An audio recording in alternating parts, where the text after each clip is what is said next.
One of the top questions I get consistently from my buyer clients is, how do I read and understand an MLS freehold listing? In this educational video, I'll explain each line in a one-page client MLS freehold listing from the Toronto Regional Real Estate Board. Before we begin, my name is Marco Sobrevinas, real estate broker of GTA Home Living, powered by Real Estate Homeward. GTA Home Living is all about living in Toronto and the GTA, moving anywhere within the region, relocating to Toronto, or moving out of the city. We also cover York, Dufferin, Peel, Durham, Halton, and Simcoe regions.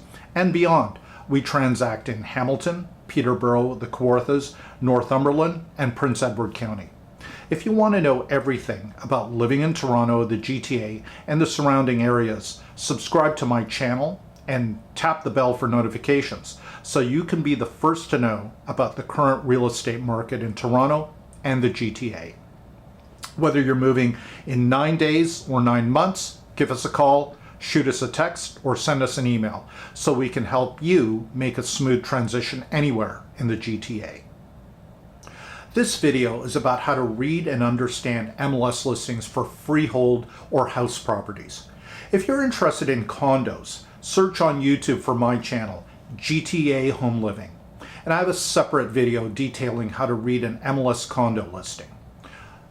I'm going to place one of my recently sold freehold listings from MLS on the screen, and let's go over each line item. By the end of this video, you'll be able to understand what each info entry means. Let's start at the top here. And this line is very obvious. It's the address. I think everybody understands that. And below it is further details on the address, the city, Hamilton in this case, province is over here, and the postal code is right over here. All of that is pretty straightforward. Where some people get a little bit confused are the non-bolded words below the main address. So in this case, it happens to say Hamilton, Gibson, Hamilton. In Toronto, it might say C01, then Waterfront Communities, then Toronto. So what these names are referring to, we're going to start actually with the one on the right-hand side. And it's the largest geographic size that you can search for on MLS, and that's area. And in this case, the area happens to be called Hamilton. Now, what's a bit confusing here is the municipality, which is the next size down. Municipalities exist within an area. The next size down, that's the municipality. It's also called Hamilton. And then the next size down you can search for within MLS for real estate is community. This happens to be called the community of Gibson in downtown Hamilton. So area, and then the next size down is referred to as municipality, and then the smallest searchable area is community. That's what that is. Before we head down to taxes, let's stay in the upper section of this first box, and there are two prices here. There's the list price or the asking price, and as I mentioned before, this is a listing I've already sold. There's the sold price. So you have both the list and the sold prices. Now, obviously, if a listing is current, it's for sale, and it hasn't sold, as this example shows, you only have the list price. Of course, there's no sold price yet. All right, I think that is pretty obvious. Listing or asking price, and then the sold price right above. What often I get a lot of questions about is this entry here, percentage DIF or percentage differential. In this case, the number is 100. And what that refers to is the asking or list price was $519,999. and it sold for exactly that, $519,999. Therefore, the percentage differential is 100. There is no difference. It's completely 100% of what was asked for. If it had sold 2% under the asking price, you would see that amount in sold, and the price differential would be 98%, or 2% under 100%. On the other hand, let's say it sold 5% over asking. The differential would then be 105. The center entry here says for sale. That is not the current status. What that refers to is the type of transaction this MLS listing is for. In this case, it is for a sale. Alternatively, it would say lease or rental if it was a rental. In this case, it's a sale. So it is the type of MLS listing, not the status. And finally, down in this lower section, before we get to the left section, DOM, a lot of people ask me what that stands for. It stands for days on market. In this case, 3 days. So I listed it on a certain day, and then 3 days later, it sold. That is rather fast. Often you'll typically see days on market by the time it's sold. In a busy market, it'll be 8 to 10 days. When things get slow, or if the property is maybe overpriced or not desirable, it could take weeks, months. I've even seen listings close to a year. So that's what DOM stands for, is days on market. Let's finish off this box with the final section here on the left that we're coming back to, taxes. The number that you're going to see displayed here before the slash is the annual property tax, the annual amount. That's what that is. And after the slash is the year that amount was declared as property tax. In this case, it's 2023. And you may wonder why I've got 2023 tax there when this was listed in early 2024. And that actually answers the question. It's early 2024. The sellers don't have the total amount for 2024 taxes yet. So MLS allows the listing agent to put the previous year's tax. And that's why we've got the 2023 tax. And the final entry here that we're going to talk about in this box is sold date. That's pretty obvious. That's the date when it's sold. Starting at this entry line here, you have the type of house. And there's more than 3 categories, but for the purposes of this video, I'll talk about the 3 most common types of residential house that are discussed. And they're detached, which is what this house is, 68 Harvey Street. That is, it's a house that stands all alone on its lot, and it's not connected to any other property belonging to another title holder. The other common type of residential house that you'll see is semi-detached. That's whereas a house is attached to one other house by an adjoining common or party wall. And then finally, there are townhouses or row houses. That's where more than 2 houses are attached. So 3 or more houses, they're attached, each divided by a common or party wall. Of course, there are other categories, multiplexes, duplexes, triplexes, farms are even listed in here, but the most common that you're going to see when you're searching in the city of Toronto and the immediate surrounding areas are detached, semi-detached, and townhouses. That's what that is.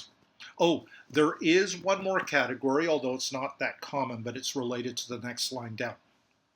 It's called a linked property. So what linked is, and it's reiterated here under link, no or yes. Either one wall of the attached garage or one wall of the basement. That's where it's most commonly sharing a party wall or a common wall with a house next door. That is a definition of a linked property. Okay, the next is style of property. And in the case of Harvey, it's a two-story. So the type, it's a detached, and the style is two-story. Other common styles, I'm not going to go over all of them, but the other common one would be, as I mentioned, two-story here. It could be a 2.5-story. It could be a 3-story. It could go the other way where it's just one level. So those are obviously called bungalows, a detached bungalow, semi-detached bungalow, and so on. Right below it is direction or cross street. So this is referring to the major intersection closest by. Let's go to the center section of this box now. When it says fronting on, it means which side of the street it's on. So this listing happens to be S on the south side of the street. So the front of the house is actually looking north, but it's fronting on the south side of the street. That's where the front is. Right below it is the dimensions of the lot. This is not the outer dimensions of the house. This is the dimensions of the lot or plot of land that the house sits on. In this case, it's 24 feet across by 100 feet deep. That's not uncommon for a property in a downtown city. Irregular is a further qualification of the lot description. If the lot shape is typically anything other than a square or a rectangle, there'll be further details here under irregular. Is it pie shape, it's asymmetrical, and so on. It would be detailed there.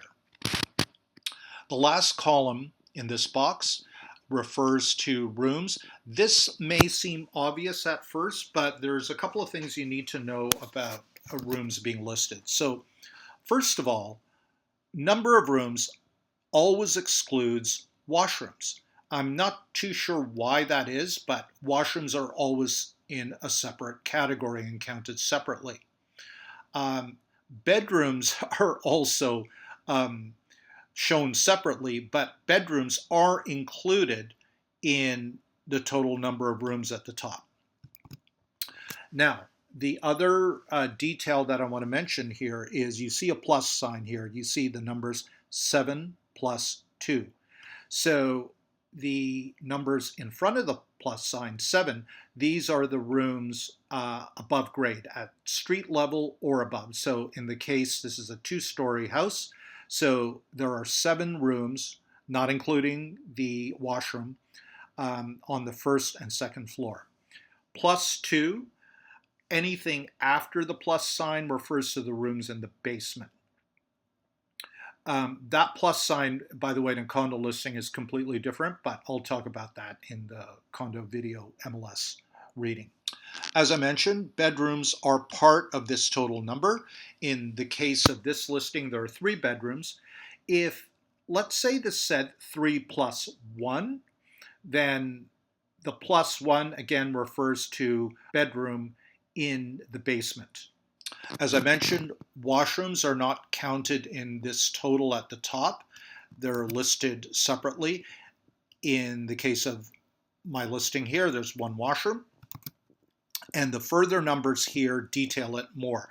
The first number refers to, okay, 1 washroom. It's kind of repeated there. And the times 3, what that is, or x3, what the middle number 3 refers to is the number of incoming water. In this case, it's the sink, the incoming water on the toilet, and the shower head in the shower booth.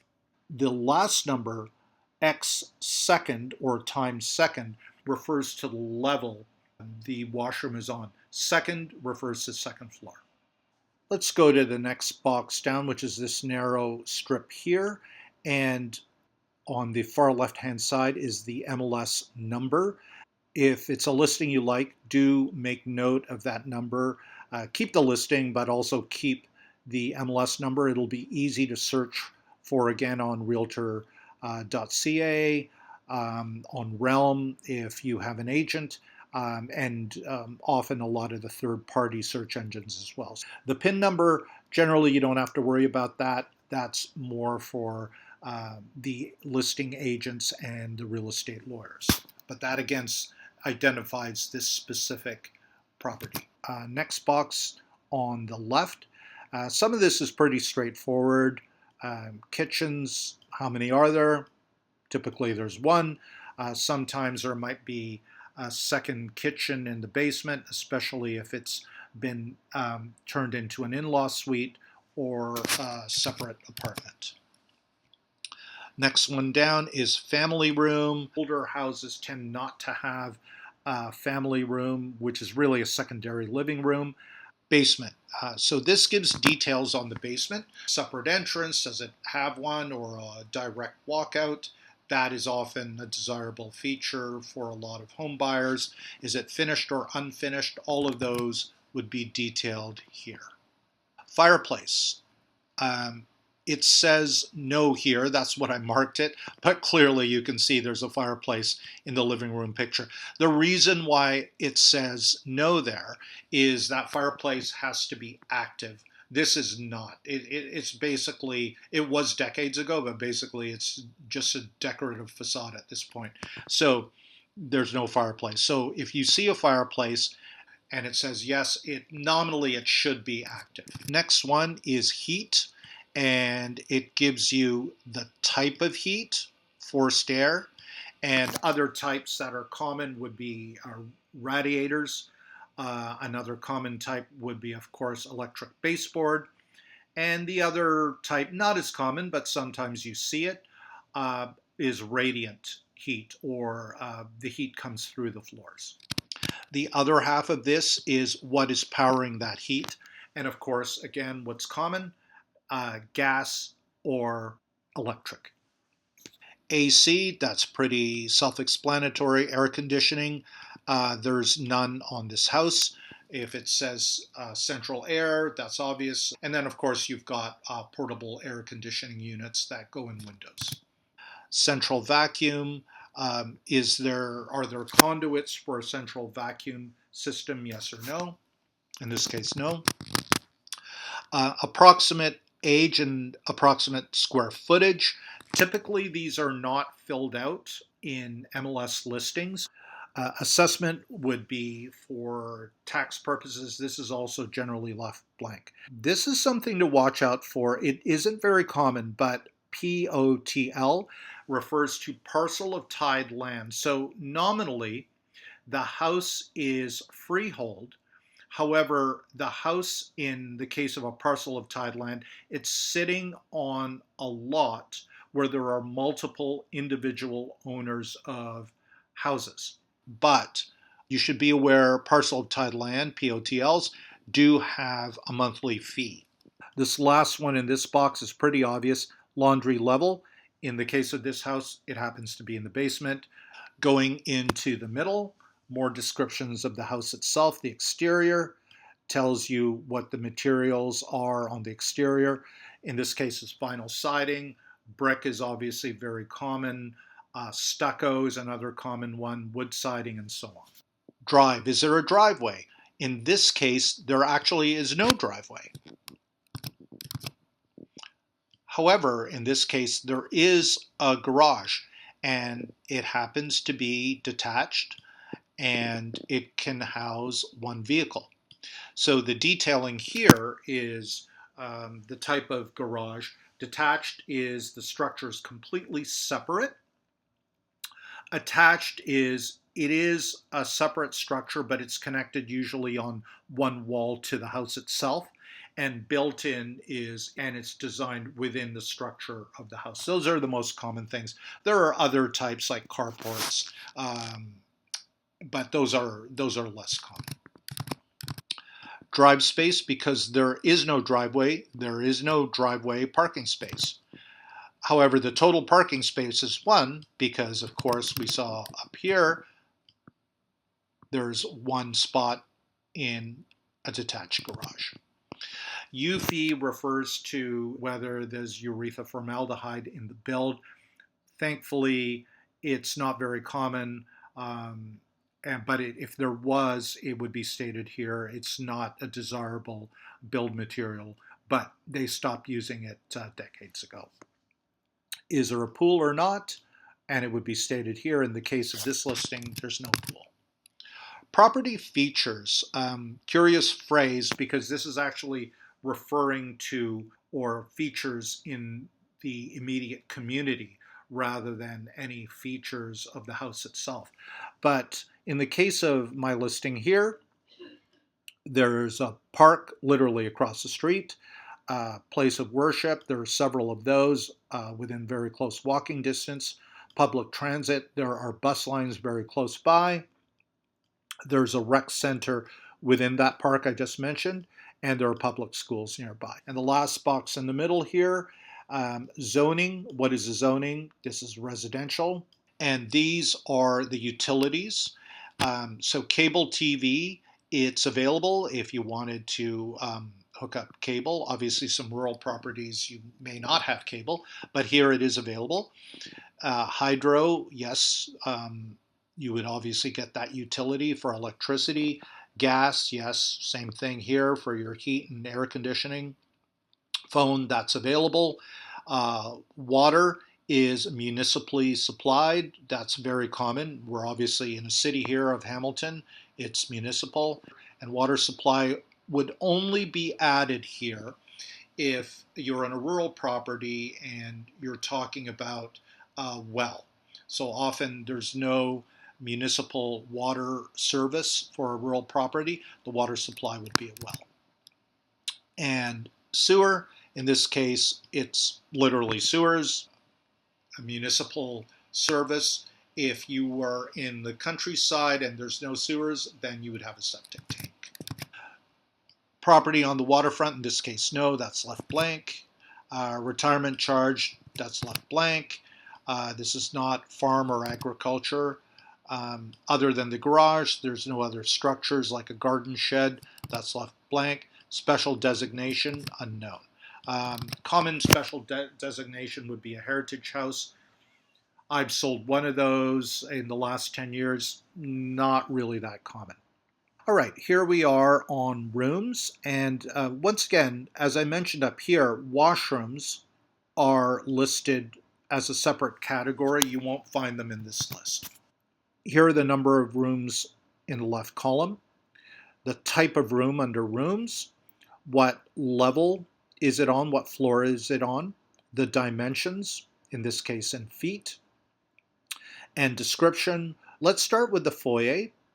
It was a fairly large foyer or lobby area into the house, so I put it in as its own room. It's on the first floor or main level. Dimensions are here. And description or features of it, beautiful hardwood floor, and there's a window off the foyer. The living room, you can see it right up there. That's the next room I'm listing. It's also on the first floor, dimensions again. It also has a hardwood floor, and this time it has a bay window, which you can see in the photo. Kitchen, that's pretty obvious. On the main floor as well, dimensions. This time it has a tile floor, window, and it has a double sink. And let's look at one of the bedrooms. We don't have to look at all of them. So BR stands for bedroom. That's usually referring to the prime bedroom. This time it's on the second floor. We're upstairs now. Has a window, closet, and vinyl flooring. Utility room. There it is on basement level, dimensions, and it has laundry. The second last box down here is client remarks. It repeats some of the information like detached two-story, and there are descriptions that are not in the sort of nuts and bolts area. It is a quiet street. It's not a busy street at all. More features like the large bay window, the separate dining room, direct walk out to the backyard. So that gives you more of a descriptive feel for the property. The extras, in this case, we listed some of the recent upgrades. Hardwood floor was refinished just before we listed, same with the kitchen floor. Water tank is just a year old. Roof was installed just 3 or 4 years prior, same with the backyard door. So these are the extras that are highlighted. And the final box here is which brokerage is this with? That's the brokerage name, and that's the brokerage phone number. Thank you again for watching my video. I hope that was helpful. If you have any further questions about understanding an MLS listing or any other real estate questions, call, text, or schedule a free, no obligation video call with me. All the best, and thank you.